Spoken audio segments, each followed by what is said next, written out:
The arts of memory are correlative with those of all higher literacy. They constitute the bridge between the oral and the written. Plato fears writing, you remember that, precisely because it will enfeeble the muscles of memory. Hence the central, crucial, irreplaceable role of learning by heart. Of learning by heart. What you love, you start learning by heart.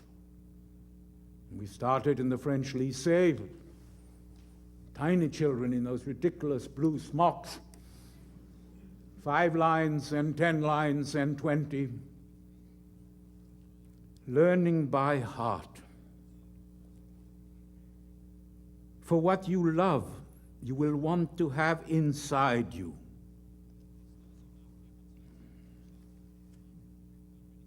We learned Pope's Iliad by rote. We learned Lear's nonsense rhymes by heart. O children, learn to tell these two apart, and never say that aught I wrote in love, I wrote only for love of art. These lines of Robert Graves accompany me day and night. But there are so many others. They can't take it from you, can they? What you have by heart, the bastards cannot touch. They cannot take it from you. There was a Russian woman, teacher of English Romantic literature in the University of Kazansk. It was the Brezhnev years, relatively less hellish, relatively, than Stalin, but still hell, of course. And for some trumped-up charge, she was imprisoned with no light for 3 years in solitary. Now, in Russia, for reasons that I'm not wholly competent to judge, Byron's Don Juan has an absolutely canonic presence.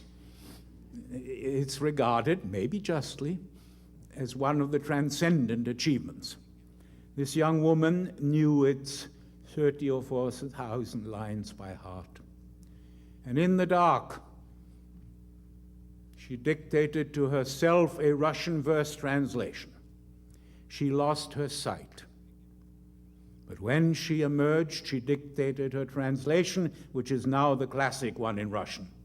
There is nothing you can do to a human being like that. No state can touch it. No despair can touch it.